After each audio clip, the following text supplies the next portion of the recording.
സ്വാഗതം. ടൊറാക്കൽ ബൈ ഇന്ദിര എന്നുള്ള ചാനലിലേക്ക് എല്ലാവർക്കും സ്വാഗതം. Very good morning, have A nice day. ഇന്ന് 51 അക്ഷരങ്ങളിൽ ഇന്ന് വന്നിട്ടുള്ളത് ധൂമാവതി ദേവിയുടെ കാർഡാണ്. ധൂമാവതി ദേവി എന്താ പറയണത്? നാശത്തിനെയും കലഹത്തിനെയും ദാരിദ്ര്യത്തെയും അകറ്റി നിർത്തുവാൻ പരിശ്രമിക്കുക.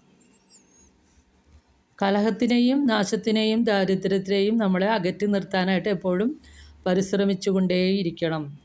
അനാവശ്യമായ സംസാരങ്ങളിലൂടെ കലഹമുണ്ടാവുകയും ആ കലഹം നാശത്തിലേക്ക് വഴി തെളിയിക്കുകയും ചെയ്യും. അതുകൊണ്ട് ആ കലഹത്തിനെയും നാശത്തിനെയും ഒഴിവാക്കുക. മാത്രമല്ല ദാരിദ്ര്യത്തെയും മാറ്റി നിർത്തുക. ദാരിദ്ര്യം മാറണമെങ്കിൽ അധ്വാനിക്കണം. അധ്വാനമാണ് ഐശ്വര്യത്തെ കൊണ്ടുവരുന്നത്.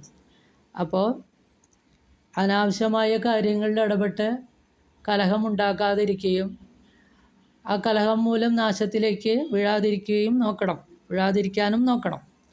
അപ്പോൾ കലഹത്തെയും നാശത്തെയും അകറ്റി നിർത്തുക. പിന്നെ ദാരിദ്ര്യത്തിനെ അകറ്റി നിർത്താനായിട്ട് അധ്വാനിക്കുക. അധ്വാനം ഐശ്വര്യത്തെ കൊണ്ടുവരും. അപ്പോൾ ധൂമാവതി ദേവി തരുന്ന എന്താണ്? നാശത്തിൻ്റെയും കലഹത്തിൻ്റെയും ദാരിദ്ര്യത്തിൻ്റെയും അകറ്റി നിർത്താനായിട്ട് നമ്മൾ ഓരോരുത്തരും പരിശ്രമിക്കണം എന്നാണ് പറയുന്നത്. അപ്പോൾ ഇത് ഉൾക്കൊണ്ട് നിങ്ങൾക്കെല്ലാവർക്കും മുന്നോട്ട് പോകാൻ സാധിക്കട്ടെ എന്ന് ഞാൻ ആശംസിക്കുന്നു. അപ്പോൾ നിങ്ങൾ സബ്സ്ക്രൈബ് ചെയ്യണേ, ലൈക്ക് ചെയ്യണേ, ഷെയർ ചെയ്യണേ. Thank you.